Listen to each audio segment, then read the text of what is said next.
that we want to talk about is environment. What determines a child's temperament?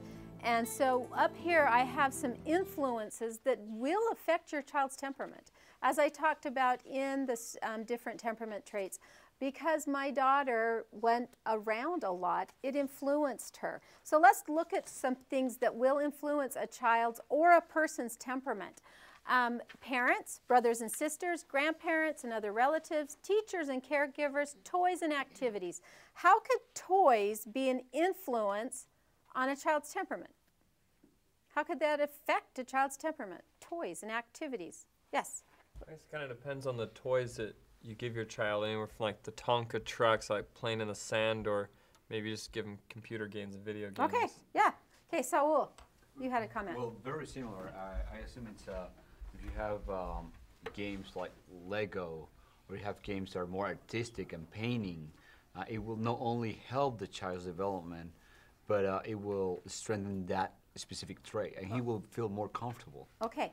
Now, have any of you, those are perfect answers. Have any of you met a family that they're big into hunting? I mean, they're hunters.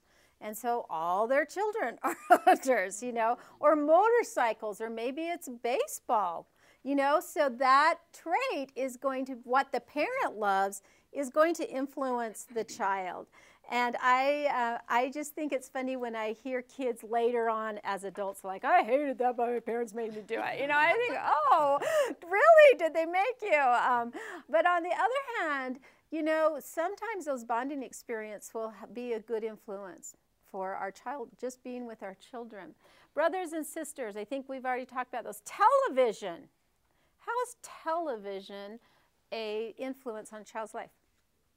Julianne, do you have any ways that television influenced your child's life or influenced you? Bad or good? Both. Tell us. Television can make a child passive. Okay. Good, I guess if there's music involved, it can kind of teach them the ways of the world. But sometimes that can be a bad thing because they can be too educated from it. Okay. Nancy. My children say that as adults, they all love animals because when they were little, we watched a lot of the nature shows on TV.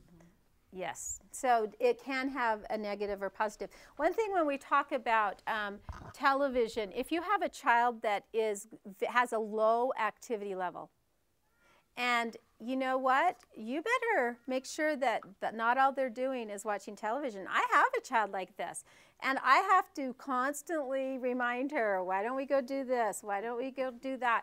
And because it will have, because of her personality, it has a very big influence on her. Yes, Saul.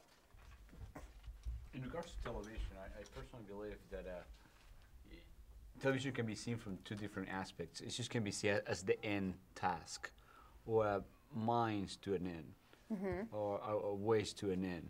And as we take in the later approach, we see television as a way to explore the world from a screen, and then you can actually then go outside and implement the thoughts, the ideas that you see on the television, instead of just having, she was mentioning, just a passive. Okay. And we're going to discuss that in just a minute when we talk about the learning triangle, how it can be a plus for children. So it really is something that can have a good or a bad effect on children. And as you watch our workshop on media literacy, we talk about those good and the bad, and how you can be, that television can be a tool, but let's not make it the teacher. Neighborhood, home and bedroom, childcare and school and friends. What's really interesting, that research shows that during the child's first 12 to 13 years of life, that these things are the most important influence, or they have the most influence on a child's life.